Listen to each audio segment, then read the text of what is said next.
Okay, I think we'll get started. Okay. Hello, everyone. Welcome to this week's GRASP SFI seminar. Today, it's my great pleasure to introduce our speaker, Professor Benjamin Kuipers. Professor Kuipers is a professor of computer science and engineering at the University of Michigan. And he was previously at the University of Texas at Austin, where he held an endowed professorship and served as computer science department chair. And he's also a fellow of AAAI, IEEE, and AAAS. His research in artificial intelligence and robotics has focused on the representation, learning, and use of foundational domains of common sense knowledge, including knowledge of space, dynamical change, objects, and actions. His research accomplishments include developing the Tor model of spatial knowledge in the cognitive map, and the spatial semantic hierarchy model of knowledge for robot exploration and mapping. He is currently investigating ethics as a foundational domain of knowledge for robots and other AIs that may act as members of human society. Recently, he wrote a chapter in the book, The Oxford Handbook of Ethics of AI, to illustrate a computational view of the function of ethics in human society and discuss its specific applications. And during the talk, feel free to post your questions in the chat, but we will reserve all those questions at the end of the talk during our Q&A session. So now, without further ado, Professor Kuipers, you can take the floor. Thank you very much. I really appreciate this. It's a marvelous honor to be able to speak to you about a topic I think is really extraordinarily important at this particular time in history. So the problem of AI and ethics, or ethics for AI and robotics, or various permutations of these, has been getting a lot more attention in recent years. Oops, now let's make sure I'm... so what are we worried about? Among other things, people worry about bad actions by AI-driven cars or other robots. And the concern that an autonomous vehicle driven by an AI system could either accidentally or even perhaps deliberately kill a human being, and deliberately brings up trolley problems and things like this. We're not going to be distracted by trolley problems in this talk. Another major concern is surveillance. We've gotten better and better at gathering data about individuals, and a number of major companies are able to use large amounts of data, and to a surprising extent, that information gets aggregated to track almost everybody, almost everywhere, almost all the time. And very few people are actually adequately aware of how much is actually known about you. Bias is another problem, that if we get AIs, AI-based decision systems that make consequential decisions about people, there may be consequential recommendations for human decisions, but those often end up carrying a lot of weight. Their reasoning processes can encode biases that our society aspires to overcome. Automation is another major issue. We worry about jobs being threatened all over our population and economy, and this could cause a lot of troubles for our society. So there's plenty of things to worry about.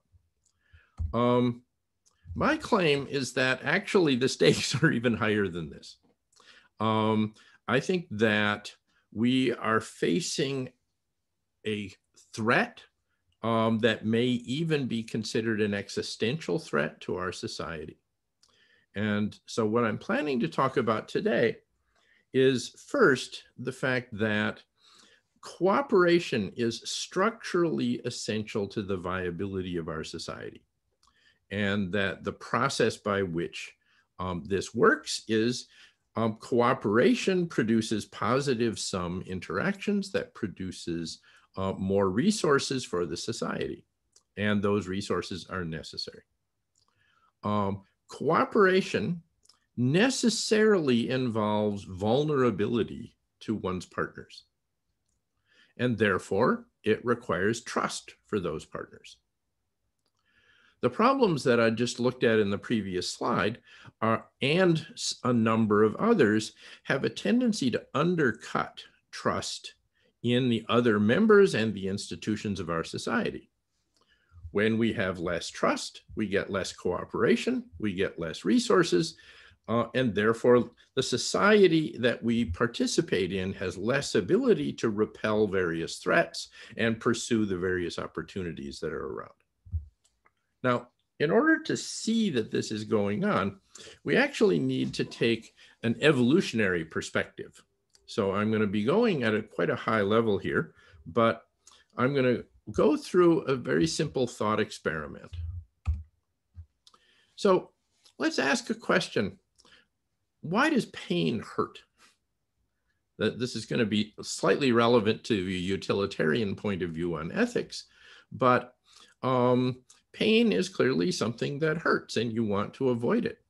From an evolutionary point of view, it's pretty clear that a species is a lot more likely to survive if damage to the organism is aversive. That if you bump into something and hurt yourself, then it's going to give you an aversive stimulus and you're going to try hard not to do that again. So let's just imagine that we are, as AI researchers, we're creating a bunch of species of artificial organisms. And these organisms are all very similar to each other. And they come equipped with sensors. And one set of sensors signals damage to the organism. Another set of sensors signals initiation of reproduction. But we don't have any semantics for these sensors. We just hook them up randomly across a spectrum, indicating whether those sensor signals are aversive or neutral or attractive. Now, here I've set up 2 dimensions of variation, and it's pretty obvious which portion of that 2-dimensional space is going to be represented eventually in the population. So the species within this larger collection of species for which damage to the organism is aversive and initiating reproduction is attractive are going to dominate the population. So there's no necessity here to have any process that deliberately assigns semantics to these. It's just created by evolution.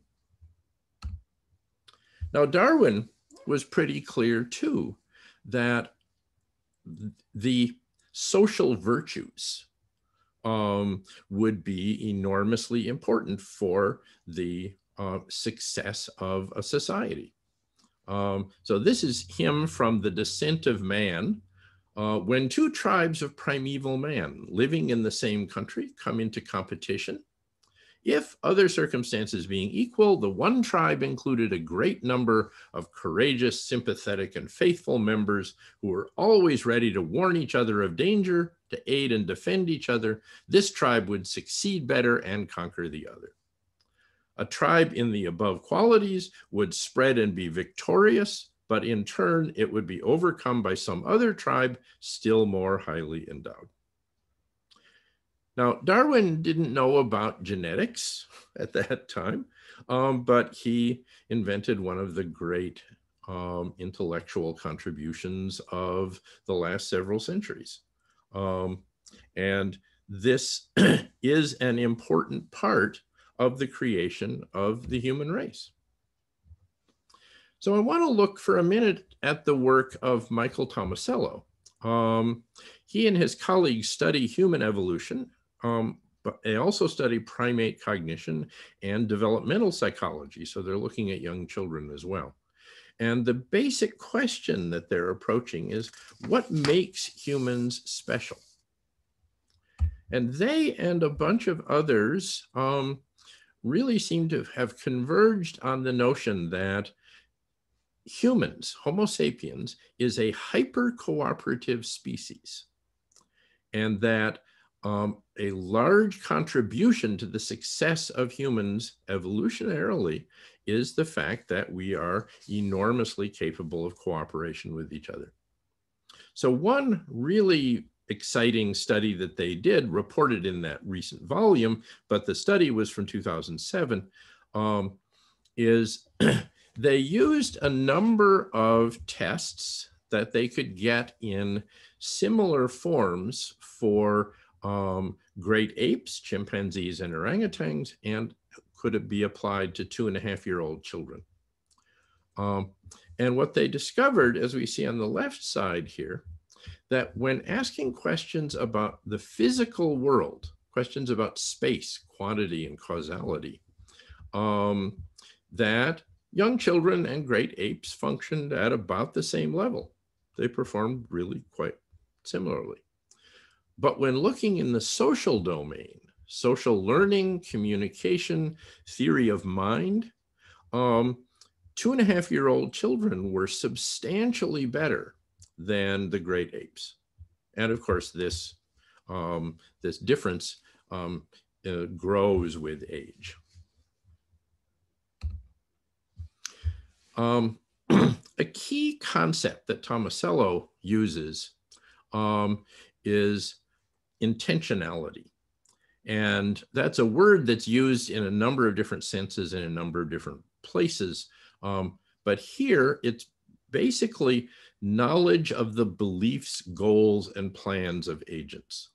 And sometimes the concept of theory of mind is also a closely related concept. So if you have a reasonably good theory of mind, then the interactions between knowledge of beliefs, goals, and plans allows you to make interesting predictions. So if you know the beliefs and goals of another agent, you can predict their plans and actions. If you know their beliefs and their actions, you can predict their goals. If you know their goals and their actions, you can predict their beliefs. Now, it's pretty obvious that if an agent can make predictions of this form about its friends, enemies, and prey, that it is much more likely to survive. So just as we looked at pain earlier on, that this is a capability, a cognitive capability that would contribute in quite dramatic ways to the survival of a species. This kind of reasoning is what Tomasello calls individual intentionality. And it's actually seen across a number of different animal species. The great apes, there's exciting research that looks at crows that shows how much they can do theory of mind reasoning, as well, of course, as in humans. But he distinguishes individual intentionality from joint and collective intentionality that I'll talk about in just a moment. That is mostly a human capability. And the argument is that the ability to perform these kinds of cognitive inferences, to represent this knowledge and to use it, is an evolved biological adaptation that contributes to the success of the human race. So the story goes that roughly 400,000 years ago, climate change was causing substantial resource limitations. And that was imposing existential threats on various groups of early humans. And members who were capable of joint intentionality, which is defined essentially as pairwise cooperation, that they had a survival advantage because they could do a much better job of gathering food and of taking care of children and things like this. And one way to think about joint intentionality is that the two people create a virtual person that we can call we, that has beliefs, goals, and plans that are shared by the two partners. And therefore, they can take on projects like, for example, one of them would chase an antelope while the other one would lay in wait and spear it. And then they would be able to share in the spoils of their joint effort. About 100,000 years ago, oh, by the way, this evolution of joint intentionality meant that groups that had this capability would be much more likely to survive. Ones that didn't would be likely not to thrive. And individuals who didn't might just be left behind to starve. So after another several 100,000 years, at about 100,000 years ago, humans had been doing pretty well, and population growth was causing increased competition among human groups. And now groups that are capable of collective intentionality, that is, cooperation among the members of the group, have a significant advantage. And so here again, we have a virtual person we that refers to the beliefs, goals, and plans of the group as a whole. And so they would be the groups that were capable of collective intentionality could cooperate both in order to gather resources like food, but also to defend themselves against attack and perhaps cooperate in attacking other groups. And at any rate, they would end up with the advantage, the survival advantage. Now, that's a pretty good story, and it depends on biological evolution. And one of the things about biological evolution is that it takes a long time. So takes 300,000 years, according to this story, to go from joint intentionality to collective intentionality. Now, various anthropologists, and here notably Peter Richardson and Robert Boyd, made the point that culture should be considered a biological adaptation. The capability of having culture evolves biologically, but then culture itself can evolve. Culture varies, and sometimes it survives and sometimes it doesn't, so therefore it evolves. And there is a parallel with biological evolution, but biological evolution takes place through genetics, and this takes place through the transmission of information. So this is not an exact parallel by any means. So Richardson and Boyd define culture as information capable of affecting individuals' behavior that they acquire from other members of their species through teaching, imitation, and other forms of social transmission. Some beliefs make people more likely to be imitated because the people who hold those beliefs are more likely to survive or more likely to achieve social prominence. Such beliefs will tend to spread, while beliefs that lead to early death or social stigma will disappear, not too surprisingly. And a key point here is that the human cultural system arose as an adaptation because it can evolve fancy adaptations to changing environments rather more swiftly than is possible by genes alone.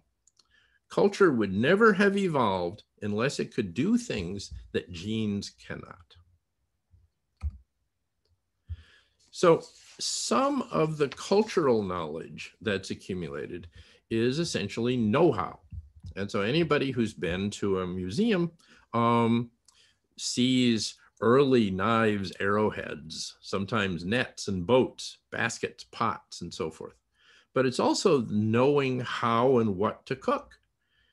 And this kind of knowledge extends to the modern day through the ability to write computer programs and use the internet and do a whole variety of other stuff.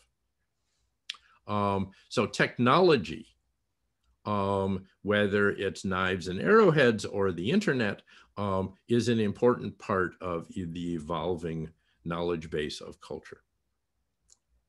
Some knowledge consists of social norms. And I'm going to treat the term social norms very inclusively, although some people like to distinguish between these and moral norms and laws and so forth. And I'm going to use the term to embrace all of those things. So social norms are, how do you treat another person? What do you expect from them? How do you expect everybody to behave? What can you count on from the other members of your society? This is clearly tied in with collective intentionality. Some social norms are for signaling what groups you belong to. And that can be through dress or food or speech or a whole variety of other kinds of things. And what's quite interesting is that this knowledge evolves over historical time, which here we're talking about the last 10, 15,000 years, which is a heck of a lot faster than biological evolution. Now, Robert Wright's book covers a fair amount of the same territory, but looking more at the kind of game theory approach and talking about cooperation and talking about the value of cooperation for producing positive sum rewards. Since he calls his book Nonzero, he spends most of the time talking about non-zero sum rewards. And of course, what that really means is positive sum mostly. But he's primarily concerned with distinguishing between behaviors that result in more resources for the society as opposed to a common function in a common focus in game theory on zero-sum games, where one person may get more while the other loses, but the society as a whole is left in essentially the same place. And so here too, we get changes in technology. I illustrate with the telegraph, telephone, computer, and internet, and organizations ranging from the very early bands of roving nomads to tribes, to chieftains, to civilization and democracy. Now, cooperation produces positive sum rewards through a whole bunch of different mechanisms. At the very early stage, one of the aphorisms here was, the best place for extra meat is in someone's belly. So talking about the Inuit in Alaska and Canada that would try very hard to capture a whale. Now, if you did succeed in capturing a whale, you and your local group couldn't possibly consume all of that meat before it spoils. On the other hand, if you can then share that with the other nearby groups whose hunts may not have been as successful, then you can acquire obligations on their part to feed you when times get tough on your side. But other kinds of cooperative methods include things like division of labor, specialization, accumulation of capital. For example, if you're going to hunt whales, you're going to need boats. If you want boats, you need to have people who have spent their lives developing the skills for making boats, and you need to have a way to support that person while he makes the boats. And so that involves capital. Investment in shared infrastructure is a very similar sort of thing. Economies of scale, marketplaces, insurance, and so forth. Now, cooperation also brings with it vulnerability. So you need to be able to depend on your partners to do their share of the work. They need to provide some share probably of the initial investment. You trust them to let you have your share of the payoff. You trust that they're telling the truth and that they'll keep their commitments. And so for cooperation to succeed, people need to be able to trust each other.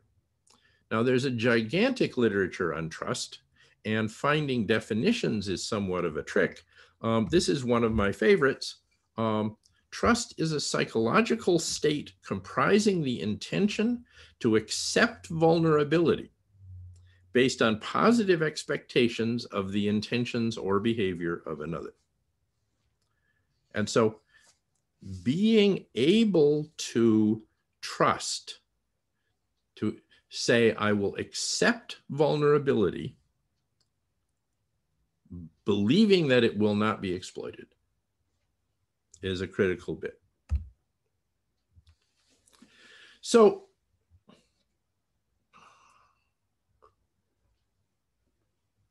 finally, let's wind around to ethics. So what is the function of ethics? So as an AI researcher, if there's a capability of a mind, then my initial assumption is that that capability has a function that helps that mind succeed. And so within this context, the function of ethics is to encourage cooperation among members of the society. And so the cooperation produces the resources. Some of those are material resources, some of those are chances of success in joint action and so forth that help the society thrive. And it's important when thinking about ethics to recognize that the actual content of ethics varies pretty dramatically across societies around the world and over historical time. Most of the way I talk about cooperation here is talking about voluntary cooperation, which is basically driven by enlightened self-interest, and it benefits everybody involved. And so the ethics involved are, how do you demonstrate how trustworthy you are? There is another possibility, which is coerced cooperation. I tend to use North Korea as kind of the poster child for coerced cooperation that says, you've got to cooperate or you get shot. And it does happen. And North Korea has been around for a long time, and they're not the only society that functions in ways like that. I believe that this strategy ends up being less competitive from an evolutionary point of view, but that's an open question. But at any rate, I'm not going to talk about coerced cooperation. That's mostly there because people bring it up from time to time. So ethics, my claim here is that ethics is a set of social norms, and those are taught to individual members of the society, most often children, but also immigrants, as they join the society, and it encourages cooperation. And so what a social norm provides is what we in computer science would like to call an invariant. Now, obviously, social norms are not true invariants the way a computational invariant is, but they're close. There's something that you can, by and large, count on. And so some set of norms tell individuals how to behave, to be considered trustworthy cooperative partners. Things like keep your promises, tell the truth, don't steal, things like that. But there are other social norms that tell people how to behave more generally, just to keep the society moving smoothly, like driving on the same side of the road. Some places say on the right, some places say on the left. The key thing is that if everybody drives on the same side of the road, then everybody's transportation is safer and more efficient. And so the result of this is that This saves resources that would otherwise be needed for defense and recovery. It didn't used to be that people drove on the right side of the road. They drove anywhere they liked. And people had to drive a lot more slowly, and they had a lot more accidents. So we can kind of summarize this by saying that ethical principles, the set of social norms that a society has, tells individuals how to be trustworthy. If people are trustworthy, then you can trust them. And that leads to the ability to cooperate with specific sets of partners, getting positive sum outcomes, which yields more resources for the society. But the more general social norms also save resources that might otherwise go to defense and recovery, which also results in more resources for the society. And furthermore, it works. So Steven Pinker has written a couple of books. These are moderately controversial, and somehow they seem to be a little surprising, pointing out that violence has declined and society has improved enormously along a whole bunch of different measures. Now, there's ways that you can critique this, but I think the data is also pretty persuasive that this kind of cooperation based on trust has, over the centuries, and that's the time scale that Steven Pinker is looking at, made things a lot better. So we can relax, right? No. We do have to worry that there could be existential threats. So something that works so well for producing payoffs from cooperation is also a point of vulnerability. That this cooperation requires trust among the participants in society. If that trust should be eroded, then people are less willing to cooperate and social norm violations increase. And you end up with fewer regularities, more overhead for defense and recovery. You ask, can our society collapse? Well, it looks so solid. Well, maybe. If you've been paying attention to the news over the last few years, you might be a little less sanguine. Here's a couple of interesting books by theorists of societal collapse. And they have somewhat different theories, but they really are both quite compatible with the shared concern for trust and cooperation. All right, so let's take a deep breath at the moment, because we want to move on and start thinking more specifically if there's going to be a problem here.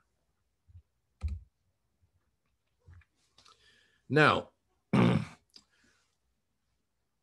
one of the problems is that the world is unboundedly complex, and we need to have ways to simplify it in order to be able to function.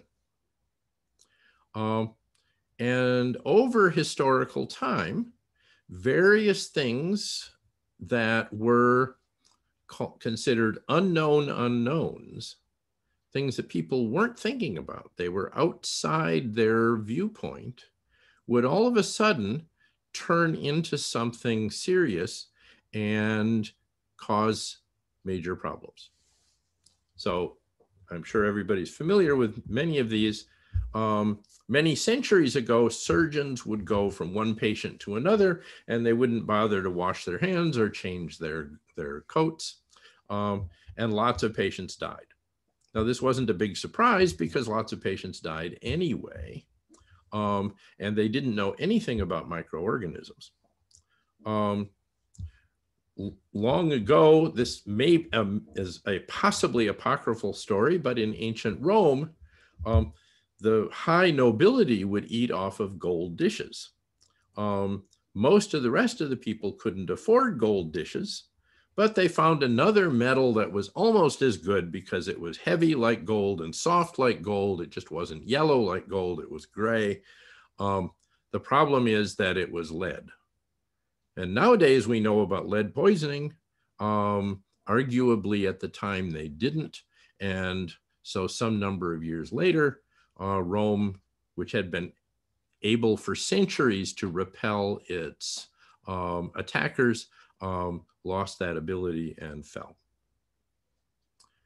Meanwhile, if you're building a fire in the woods, the atmosphere is vast, and so letting a little smoke go is not going to be a problem.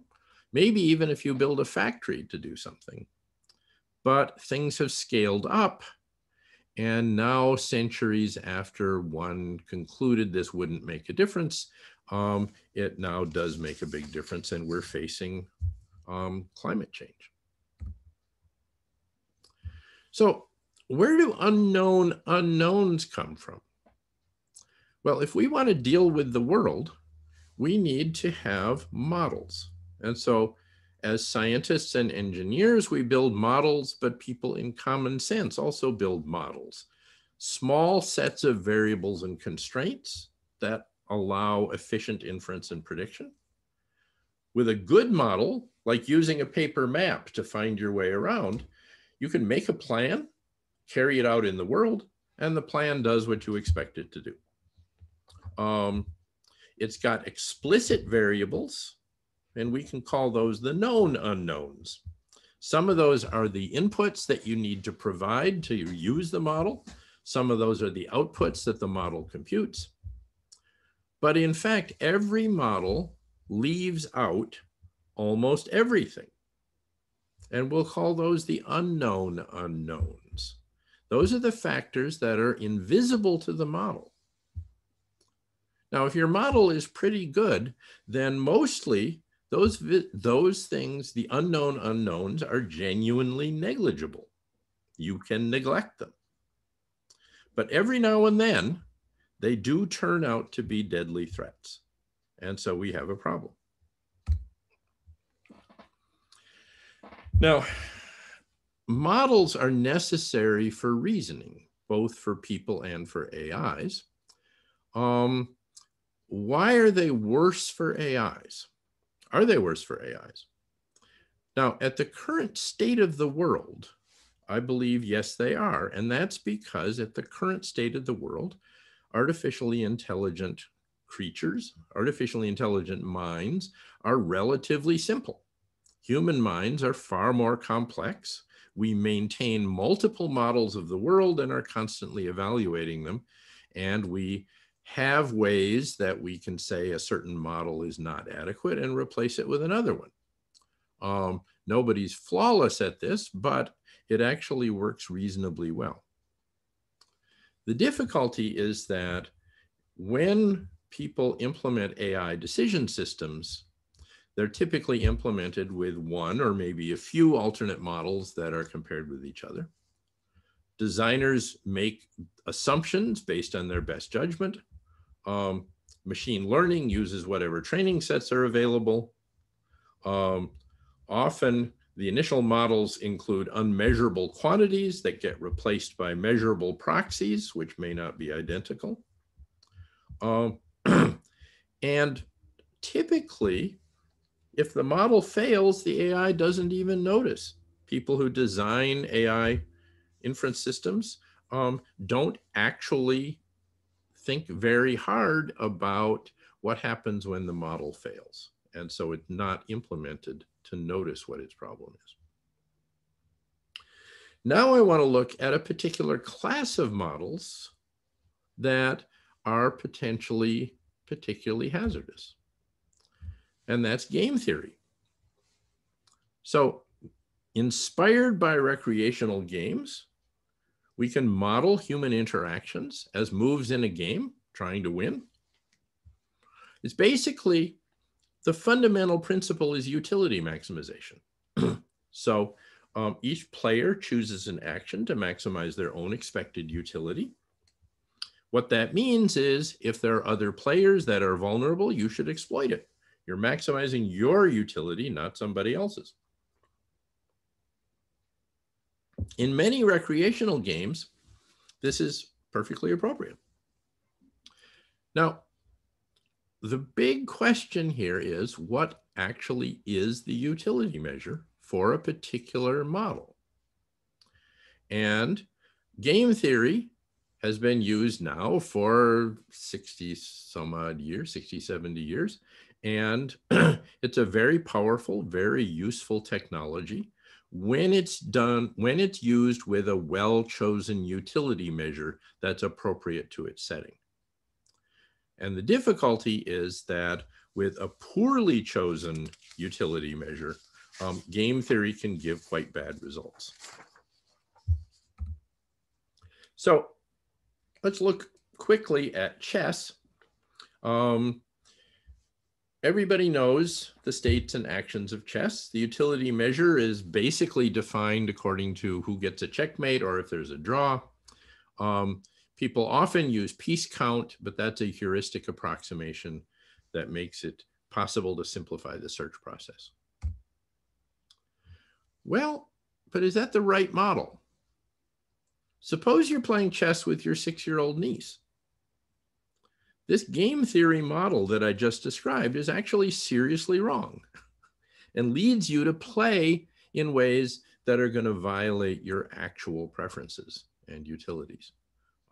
So if you just say, I'm trying to win against my 6-year-old niece, she's not going to have a good time. Her parents are going to be mad at you.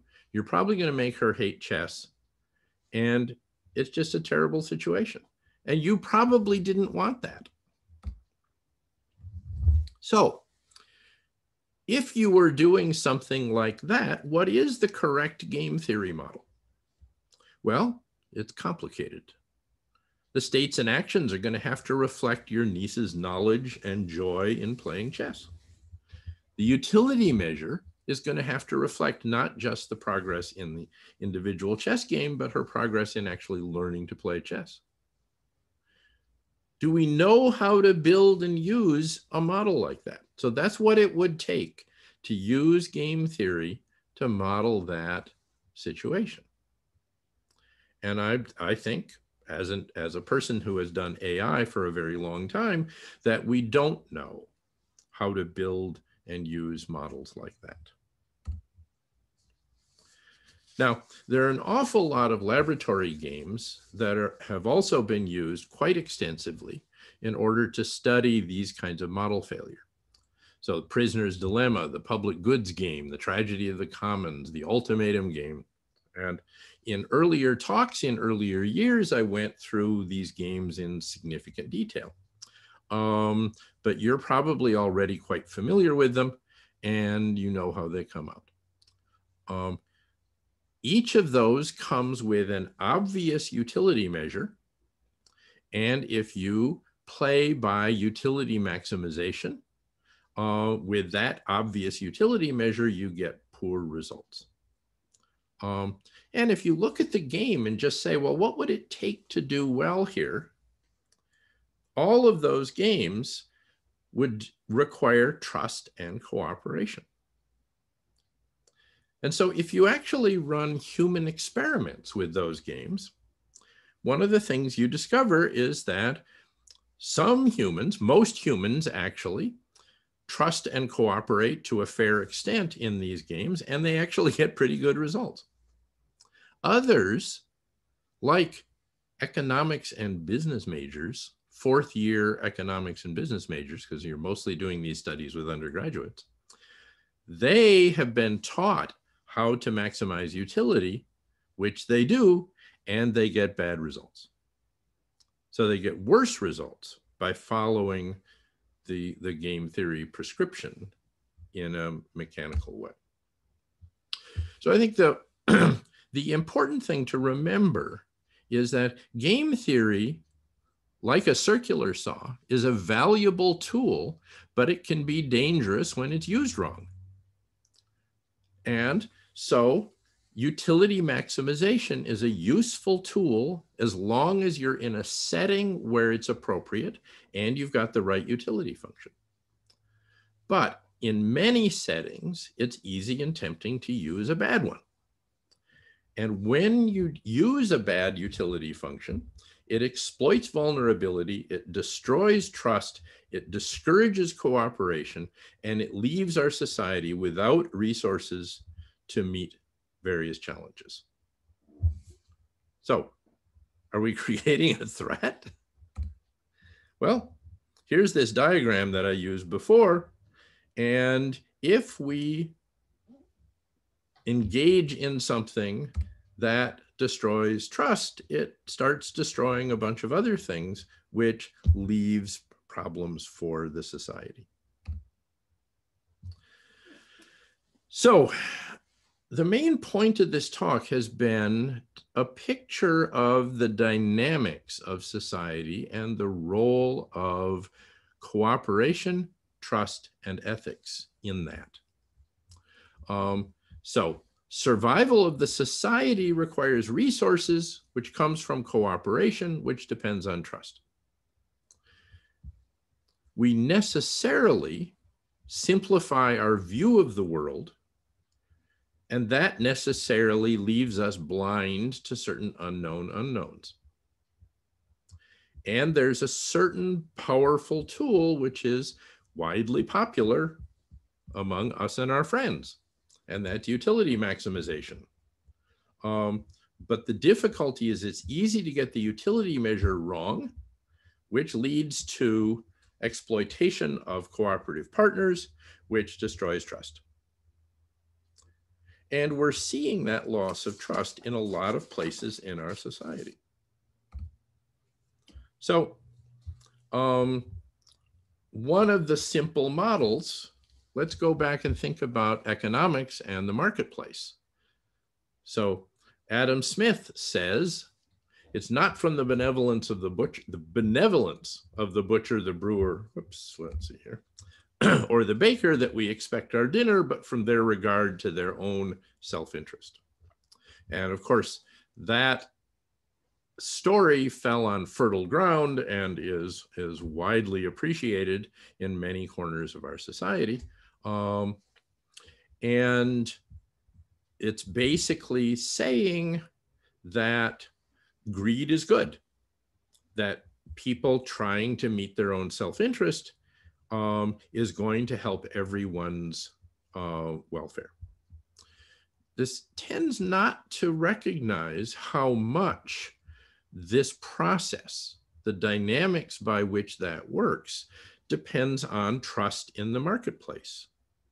And in particular, the fact that the marketplace consists of many competing buyers and sellers, so that buyers are providing information. They're selecting the sellers who offer higher quality and or lower prices. The losers go out of business. And within that context, this utility maximization dynamic can produce good results. But as we have seen, in many cases, people generalize it without the qualifications. Milton Friedman talks about the social responsibility of business is to increase its profits. And that, of course, has also accelerated the notion of not being concerned about the wider society, being concerned only about utility maximization. So what's happening is that utility maximization seems to be increasingly baked into our common sense, particularly the common sense of our marketplaces, but also of a lot of other things. And what that means is that we end up violating the trust of others. We expect them to violate our trust, and we especially expect that kind of thing from corporations and the government. So we got started by looking at AI technology and certain kinds of problems, but this also is causing problems for society as a whole. And so we're seeing a lot of terrible things in the political sphere.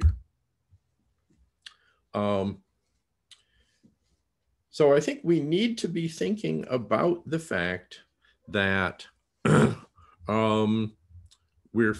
we are facing existential threats. Climate change is a particularly good example of that.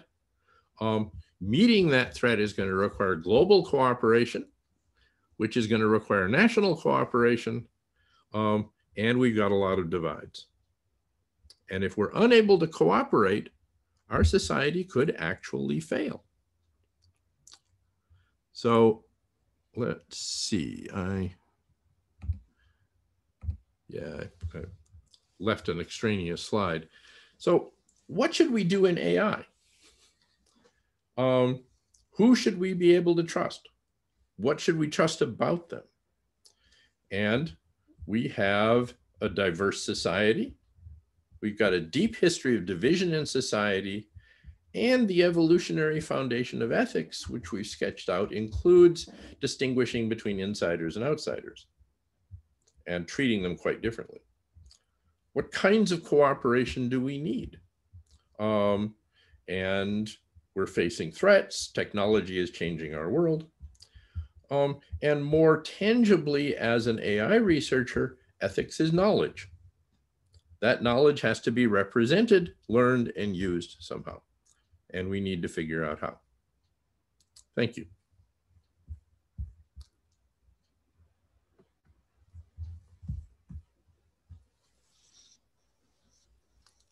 Okay.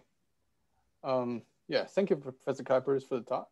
And now the floor is open for the audience for the Q&A session.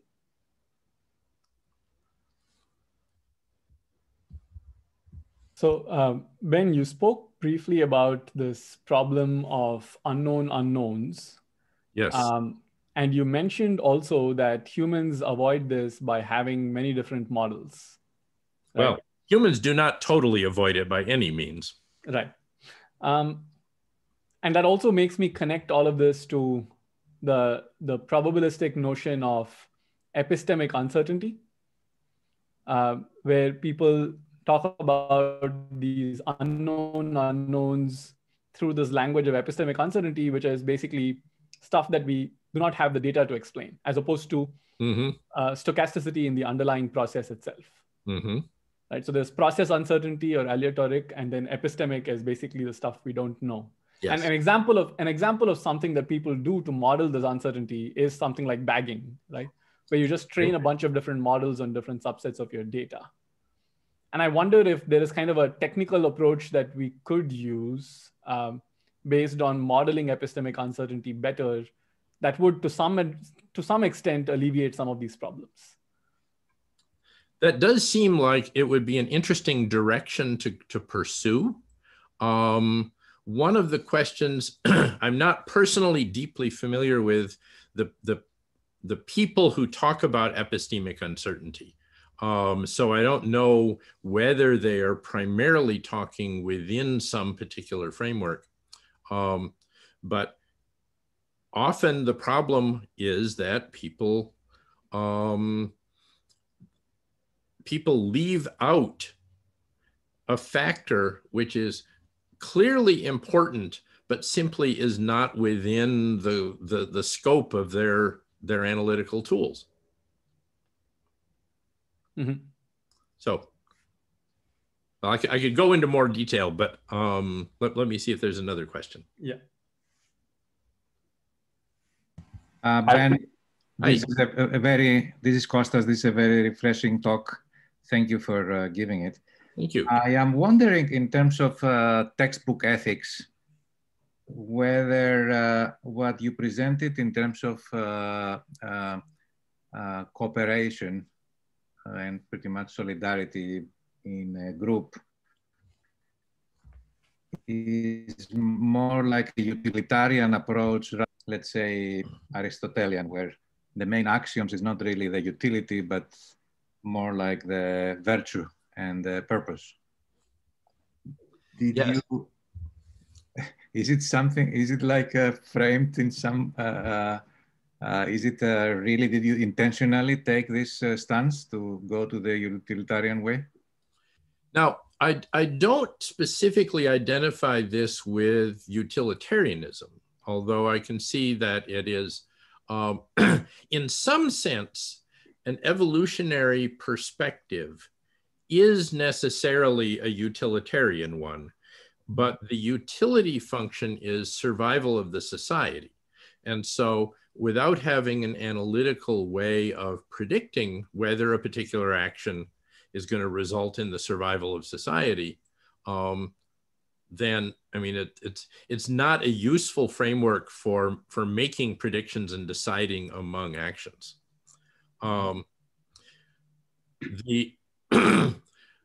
So I think in terms of being able to, how do we represent the knowledge that an individual needs to make ethical decisions? I think it's tempting to look at utilitarianism, deontology, and virtue ethics, and several others as sort of alternatives to decide among. And I think that's not the right approach. I think that these are each tools that are useful under some circumstances, and when trying to make a decision in a particular circumstance, you decide what tool is likely to be most useful.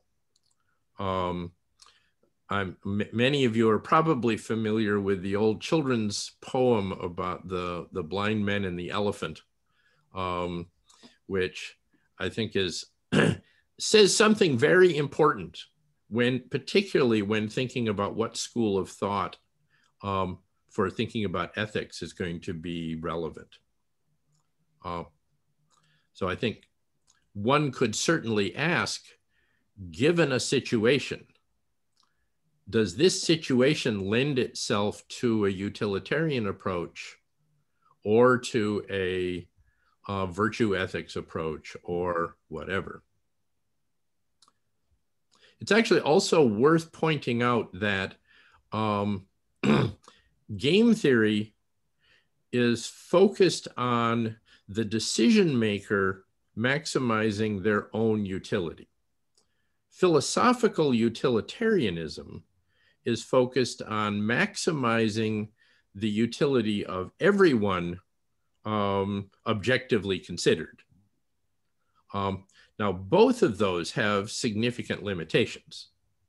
And so I think each one has problems that one might need to look at. I'd love to ask a follow-up on these. So one of the tools that we've talked about that humans use in order to make better decisions under these unknown unknowns is this idea of having multiple models that we switch between, deciding whether utilitarian is the right way to go or virtue ethics and whatnot. One way I can imagine AI could possibly help humans make better decisions under unknown unknowns is enhancing these capabilities, such as, essentially providing more of these models. I'm curious if you have identified or can think of any other gaps that exist when it comes to humans making these decisions that are resilient to unknown unknowns, and whether AI can fill those gaps just beyond, taking our current capabilities further in giving us a new capability. Yes. Okay, this is, I had a very interesting experience many, many years ago, and this was really formative for me. I was teaching in a math department, and I was teaching second semester calculus in the fall semester. And if you think about that class, you'll realize that that tends to get a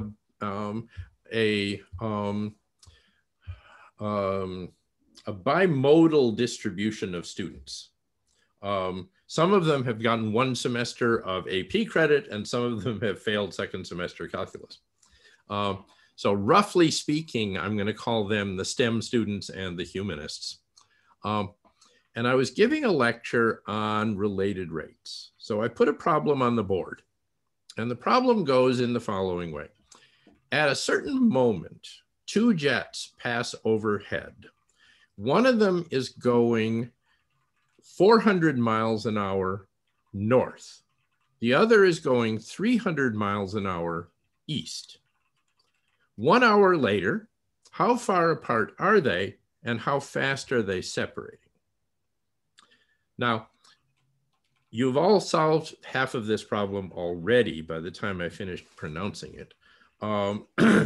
And half the class had done the same thing, which is to say, they look at this word problem and they abstract it away to a right triangle, and they think of the Pythagorean theorem, and they start solving that. And the related rates involve differentiating the Pythagorean theorem, and you go on and do that. The other half of the class saw airplanes in the sky. And they were saying, where are these airplanes going? What are they going to do when they get there? What have they got on board? Where did they come from? Who's flying those airplanes? What's happening here? And so what I was realizing is that we're very familiar with one type of intellectual move, which is to take a medium complex description and abstract it away to the simplest skeleton that will allow us to apply certain techniques and draw useful, powerful conclusions. But there's another major community that looks at a medium complex situation and generates connections to other situations and asks more questions. And that part of what needs to be done is to form new models for those things. This is the source of the new models that helps you identify the unknown unknowns.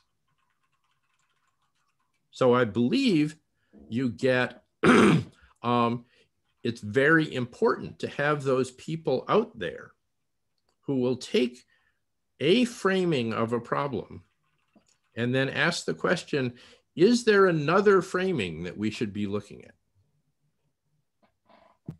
Yeah, that's a great anecdote. It seems definitely very highly related to this idea of like divergent versus convergent thinking. Mm-hmm. I know as engineers, computer scientists, we're all used to the convergent, and an answer exists, and I'm going to go find it. Right. Mm-hmm. I'm wondering, do you think an AI tool could ever be something that is actually used to help think divergently better? Okay, ever is a long time. Fair. So I think is that a worthy research question in the near term then? Yes. Now, what I do think is that a lot of the fads and fancies in AI research and machine learning research right now seem to be going in different directions. One of the areas that I thought was shedding some very interesting light on this is qualitative reasoning about physical systems. And so I did a bunch of work on qualitative simulation, which was inference within a given model. But Ken Forbes, my colleague at Northwestern, has done a lot of work on the problem of building models from descriptions of situations, and then building the model that would let you draw inferences from that. And so I think the kind of research that he's done is something that I believe really does help address this problem. And And so a lot of it involves reasoning by analogy, and how to draw relevant things out of a library of world knowledge that you might have. So I have in my book on qualitative reasoning, I have a chapter that basically explains what it is that I particularly appreciate about Ken Forbes's work. Okay, I'll have to go find that. Thank you. So take a look at that. Yes, thank you so much. Certainly. Okay, can I ask one question, or have we run out of time? Sure. No, I'm fine. Okay, great. So is the only problem with utility maximization that it is the utility is often defined really short time period, and it's a sort of very myopic kind of utility? So the reason I bring this up is, for example, climate change is a clear example of something that operates on a time scale that is very difficult for us to reason about in our daily lives. But obviously, in the long term, if we were even just maximizing for our profits, in the long term, it is much better for everybody that we try and mitigate climate change, right? Or in a more technical setting, this has been studied in the context of something like iterated prisoner's dilemma, right? Yeah. If you only have utility over one round of prisoner's dilemma, then you know all sorts of bad strategies emerge. But once you introduce the dynamics of iterating, then good ethics emerges, right? Well, I'd be a little skeptical about that, actually, because clearly people were looking at the prisoner's dilemma and saying, how can we get out of this? How can we get to some reasonable conclusion? And so they said, oh, well, iterating is likely to be good. Now, the problem is that the iterative prisoner's dilemma is extraordinarily fragile. And so, in fact, it depends a lot on whether there's a known bound to the iteration, or whether it's an infinite iteration or a probabilistic iteration. Also, people very seldom play the same game all the time. And so if you're playing a large variety of different games, then how does that come out? Well, I'm not sure that we know. So I do think that looking at the notion of a model and what is included in the model and what is considered to be negligible. And negligible, I think, is a really useful word, because it's not that doesn't exist. It's that you don't need to pay attention to it. Anything that changes the influence of something by an order of magnitude is going to change what needs to be in the model, whether that's because of long time scales or larger forces or other aspects of the model. So in climate change, it's the longer time scale, but it wasn't that long a time scale. I mean, I remember people talking about the problem of climate change and global warming, which they called it then, in the 60s and 70s. And that's just not that long ago, I say anyway. So